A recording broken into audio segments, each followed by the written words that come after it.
Helios was a village sculpted by the sun. White houses clung to the hillside. They looked out over the Aegean Sea, a sapphire mirror reflecting the sky. Olive groves whispered secrets in the warm breeze. The air was thick with the scent of thyme and salt. This was Ariadne's home, a place where myth felt real.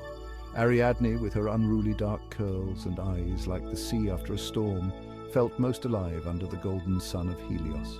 The village elders, their faces etched with the wisdom of generations, told tales of gods and heroes. They spoke of ancient cities swallowed by the earth and whispered rumors of hidden treasures. Ariadne listened, her heart quickening with each word. She spent her days exploring the sun-baked hills, her bare feet nimble on the rocky paths. Ancient ruins dotted the landscape, crumbling remnants of a glorious past.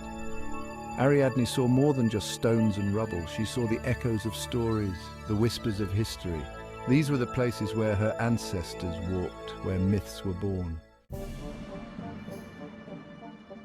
Ariadne's grandmother, Yer, encouraged her curiosity. Yer, with her eyes that held the deep blue of twilight and a smile as warm as the sun, would often join Ariadne on her explorations. She would tell her tales from the old days, stories passed down through generations. Myths about Zeus and Hera, Poseidon and Athena became real in Ariadne's mind, woven into the fabric of the land she knew so well.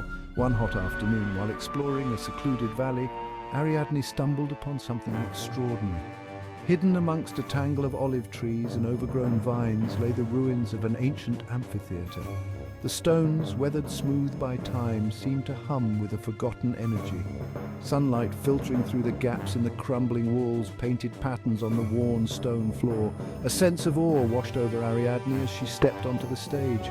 She could almost hear the echoes of laughter, the murmur of crowds, the music of lyres and flutes carried on the breeze. This was a place where stories had been told, where lives had been touched by the magic of performance. Ariadne closed her eyes, breathing in the history that clung to the air like ancient perfume. At the far end of the stage, partially concealed by a curtain of ivy, stood a statue. It was Athena, the goddess of wisdom and war, her marble form chipped and worn, but still radiating an aura of power. The goddess stood tall, her gaze fixed on the horizon as if guarding a secret. Ariadne, drawn by an invisible thread of curiosity, approached the statue. As she drew closer, Ariadne noticed something peculiar. The base of the statue seemed to conceal a doorway, hidden behind a slab of stone etched with ancient Greek script. The letters were unfamiliar, but Ariadne felt a strange pull, a sense that the inscription held a key to unlocking the secrets of the amphitheater. She ran her fingers over the cool marble, tracing the intricate carvings. The stone felt strangely warm beneath her touch, as if imbued with a life of its own. With a deep breath, Ariadne pushed against the slab. To her surprise, it moved, grinding slowly inward, revealing a dark and narrow passageway that seemed to beckon her forward. Section 4. Whispers from the Earth. A shiver ran down Ariadne's spine, a mixture of fear and excitement. The air within the passage was heavy and still, thick with the scent of damp earth and something ancient and unknown. Hesitantly, she took a step inside, her sandals crunching on the earthen floor. The passage sloped downward, the darkness ahead seeming to swallow the meager sunlight filtering in from the entrance. The air grew cooler as Ariadne descended, the walls closing in around her. The silence was broken only by the sound of her own breathing and the faint echo of dripping water. She imagined the spirits of ancient Greeks, their whispers carried on the damp air, urging her forward. After what felt like an eternity, the passage opened into a large circular chamber. A single shaft of sunlight pierced the darkness from a hole in the ceiling, illuminating a scene that made Ariadne's heart skip a beat. In the center of the chamber, resting on a raised platform, lay a magnificent marble sarcophagus, its surface intricately carved with scenes of gods and mortals. Section 5. Echoes of Ancestors. The sarcophagus seemed to pulse with an inner light, drawing Ariadne towards it like a moth to a flame.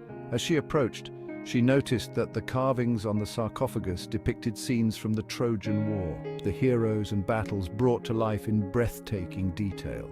She recognized Achilles, his face etched with both sorrow and rage, and the noble Hector, his gaze filled with a somber acceptance of his fate. But it was the final panel. depicting a woman with flowing dark hair and eyes that mirrored Ariadne's own, that truly captivated her. The woman, adorned in a simple white robe, held a golden thread in her hand, a look of quiet determination on her face. Ariadne knew with a certainty that went beyond logic that this was no ordinary carving. This was her ancestor, the legendary Ariadne, daughter of King Minos and savior of Theseus. As Ariadne reached out to touch the cool marble, a jolt of energy surged through her, connecting her to the woman in the carving and to the countless generations that had come before. She felt a sense of belonging, of being part of something larger than herself, a single thread in the intricate tapestry of Greek history. Section 6. A heart full of Helios. When Ariadne finally emerged from the chamber, the sun was setting, painting the sky in hues of orange, pink and purple. She stood for a moment, blinking in the fading light, her heart overflowing with the stories she now carried within her. The village of Helios, bathed in the warm glow of the setting sun, seemed more vibrant, more alive than ever before. Ariadne walked back towards the village, her bare feet light on the path. She knew that the secrets she had uncovered were not hers to keep. They were stories meant to be shared, passed down through generations, just as Yaya had shared her stories with her. As she walked, Ariadne thought of the woman in the sarcophagus, her namesake, the ancient Ariadne who had helped Theseus escape the labyrinth. She thought of the golden thread, a symbol of hope and guidance, and she knew that she too had a story to tell, a thread to weave into the rich tapestry of her heritage. And so, with a heart full of Helios and a head full of ancient stories, Ariadne walked on, ready to share the magic she had found with the world.